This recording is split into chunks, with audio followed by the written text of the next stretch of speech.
Hi, this video is by request of a couple of my awesome patrons, Kate and Linda, and they wanted to know what are the keys to writing a good romantic relationship. So here we go. First of all, you need to be a good student of things that already exist that are romantic material that you like and that you think are really good, and ones that have stood the test of time. So pretty much all of Jane Austen's work, those are kind of held up as the romantic story standard. Any movies, books that made you sit on the edge of your seat, just like, oh no, oh no, oh no, and then just rejoice when they finally get together at the end and live happily ever after. So you need to go beyond, oh, I love that, and start, if you even want to, write it down. Write down what you like about, in particular, about that story, what you think the elements are that make it good, that held your attention. Why were you so invested? What did the author do to make you go, oh, oh, instead of be like, oh, well, this is so predictable. I know what's going to happen. I'm bored. Like, what is it that they did that made you get grabbed and then so invested and then excited when you got to the end? Not mad, not dismissive, not disgusted. And then if there are ones that did do that to you, why? What are the specific reasons that they made you mad, disgusted, or dismissive? Now, the most important thing in any love story, and in fact any story, is the tension. There has to be something that you are not sure about, but that you want to happen. And it is sustained throughout the story by circumstances and by the characters themselves. And it's really by the author. They are doing everything if they're a good writer. The writer is doing this on purpose to make a complete character arc, to get the characters where she or he wants them to go, and to keep your interest. Now, I've mentioned in my novel writing tutorials stuff like this about tension, about all kinds of tension, but in this case, the surest way to kill tension is to head hop, to go from the female protagonist to the male protagonist, the ones that are supposed to be falling in love, and tell us everything that they're thinking. Because if we know that the woman is madly in love with the man and the man is madly in love with the woman, then nothing that happens is going to stop them from getting together. You're just like, okay, well, they love each other. If the main relationship in the story is that, then you've killed it. So don't do that. Just stick with one person. You need to create this relationship and make us as readers want it to happen. But you can't give it to us. Not until way later. So in the meantime, once we want it, then you have to create doubts and fears and suspicions in our minds. An excellent example of this is Jane Eyre, where you think that she and Mr. Rochester are finally getting along. They're finally talking nicely to each other and having a nice friendship, and it might be blooming into something else when she saves him from the fire. And then all of a sudden, he brings in this wealthy, beautiful young woman and has a big house party and spends days lavishing his attentions on this beautiful young woman. And all of the servants are like, oh, he's going to propose. They're going to get married. And Jane is watching all of this just sick. And as a reader, for the first time when you're reading this, you are sick too. Because you're just like, oh my gosh, oh no, oh, we just... But you're still glued to it because poor Jane is just trapped in this situation. And she loves him now. And then it's not until later that you find out that he did that on purpose to make her jealous. Yeah, it's very clever. I mean, it kept me up until 2:30 in the morning reading that thing. I was like, so from beyond the grave, Charlotte Bronte is still like, jerk. Another really important thing is to hold off on the physical contact as long as possible. Hand holding, hugging, and especially kissing need to be like They need, all that stuff needs to be like wrung out of them. Don't be having it happen all the time, because otherwise people get used to it and they're like, it's nothing special anymore. Big deal. So that's part of the tension, is like, oh my gosh, you know, it's all this way through the story and they just now danced with each other. You know, because then every touch is like electric. But if they've been holding hands since the beginning, then it's like, what else is new? And the problem is then you have to escalate it like even further, and then that gets into really dangerous territory, and I don't go there. I never go there myself. Another really essential thing that you need to have happen is you need to start out with some sort of dislike or inequality of some kind. Otherwise, they'll hit it off right away and it'll be like roses from there on. Of course, the archetype of this is Pride and Prejudice. That's what it's built on. And in my stories, in Scales, I have a monster and a regular guy. In Glass, I have a curse breaker and a really tragically damaged, outwardly very conceited and cold prince. And so they both, they don't get along at all from the beginning. In Pendewick Plays, we've got a girl who cannot speak. She's very intelligent, but she's got no money, no rank. Then we've also got an eccentric, really crabby, really smart, but very, very bachelor language expert who likes things a particular way, and he is just really hard to get along with. So we've got these two people, and they really clash at the beginning. You know, a lot like in My Fair Lady. Good grief, those two, right? You know. But it's the little flickers of something more that you're kind of like, oh, what was that? What was that? And it makes it extremely interesting. Just like, okay, The King and I, you know, two people, totally different. That reminds me of my book, Linnet and the Prince. We have a princess from over here and a prince from over here, and they are from warring nations, and they're being forced to get married to seal a peace treaty. And they are nothing alike. Nothing. And neither of them are predisposed to liking each other at all. So that, like, the more extreme the differences, the more interesting the relationship. If they just sit down to tea together and just, it's the best thing ever. And even if they like each other, it can be like in Sense and Sensibility, where Eleanor likes Edward, but his mother is going to disinherit him if he marries anyone without money. So immediately he's whisked away, and then we find out that he's engaged to someone else, and so it's like, horrible.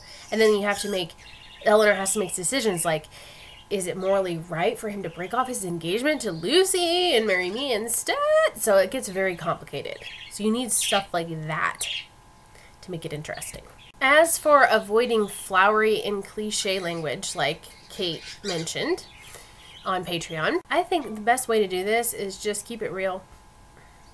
Like, if you ever feel like you're searching for a great big word, don't. Just plant yourself right down inside that person's body in that moment and describe their physical reactions to whatever it is they're experiencing, they're hearing, they're seeing, what their heart is doing, what their stomach's doing, what their skin is doing, what their head is doing, what their vision is doing.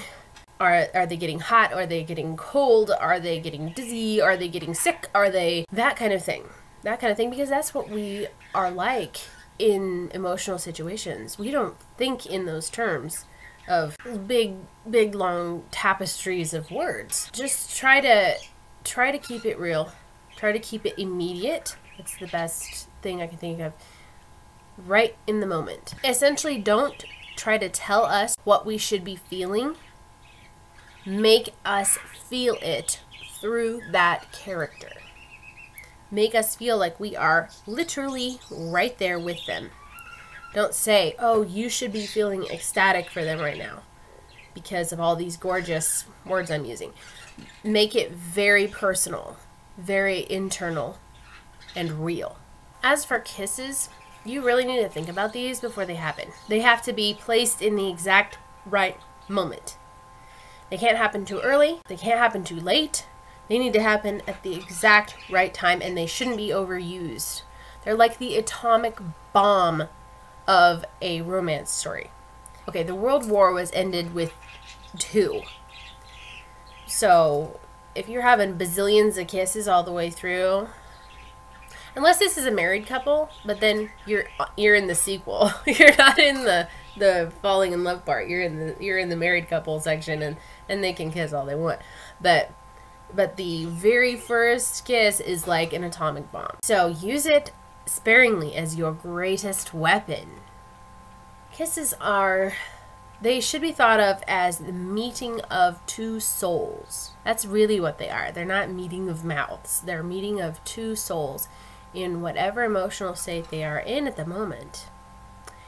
And as a result, they are a conversation without words. So before a kiss happens, you need to decide what are the 2 characters saying to each other.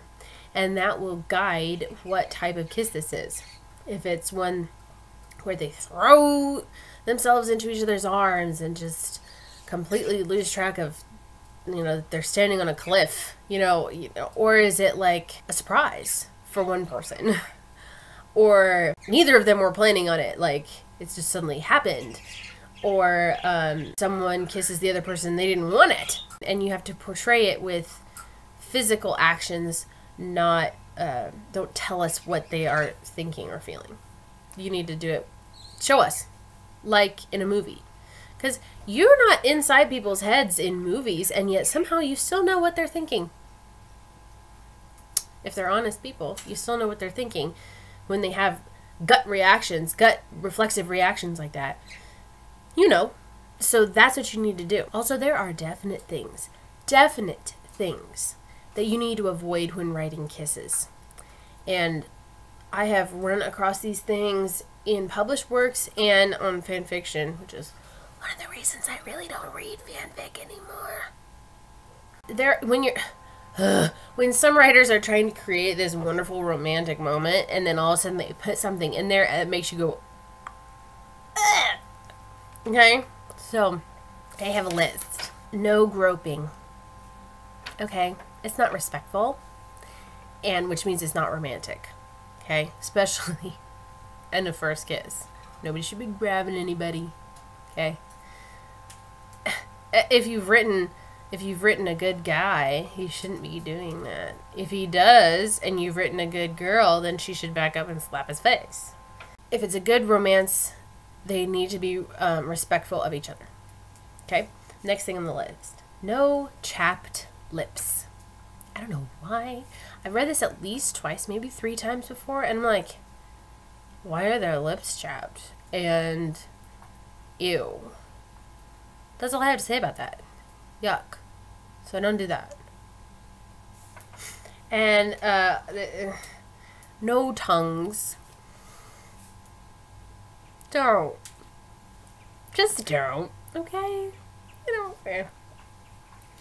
The only thing you need to be doing with like a tongue is if they're like tasting tears or something. That's fine, but no tongue action. I can't believe I'm saying this. Okay, in the same vein, no biting of anything. No biting. Guys, please. And this is important to me, and it's been important in making satisfying romances. Don't write explicitly sexual reactions during kisses, unless you're going to go down the dark path. And I don't go down the dark path. So don't start describing stuff going on, because that takes away. Like I said, this is a meeting of the souls. This is a spiritual thing. This is a spiritual conversation that's happening. That's what people have been wanting through the whole thing. They don't want smut. You can get smut anywhere. You can go buy it on a magazine. Yuck. That's not what your goal of your story is. Your goal of your story is not sexual. The goal of your story is spiritual a spiritual arc, a spiritual transformation. Okay? Think about the end of Beauty and the Beast. He literally transformed. And then he kissed Belle. Because obviously he couldn't have done that when he was a beast. So this was an extension of what he's been wanting to do. How he'd been wanting to connect with her as a human. He couldn't connect with her this way at all as a beast. So this was the fulfillment, the end of their conversation. They started it out with, you know, her begging him not to die. And then it's this amazing transformation, and then it's me. It is you. So, because he didn't hear her say that she loved him. So that's what they're saying with that kiss. So keep it that way. Don't drag down into the gutter. Don't get down there. Lift it up. Make it a lofty, marvelous, glorious thing. That's the key to making it good. Not a dime a dozen Harlequin corset ripper. Because those, you know how long they stay on the shelf? They stay on the shelf for about a week. Then they're thrown in the trash and the next one is in. So if you want to make a story that is worthy of being on the shelf for longer than a week, keep it up high. Thanks for watching. Thanks for asking the questions. Ask me more questions if you want to. I'd be happy to do more videos. And support me on Patreon. I am writing said romance stories that I am sure you will like. Again, mine are clean. And you're not going to have to be scared or like looking through your fingers like, oh, what are they going to do? None of that. You'll be safe, but you will still not know what's going to happen. So, yes, I'll put the link down there, and I will see you in the next video.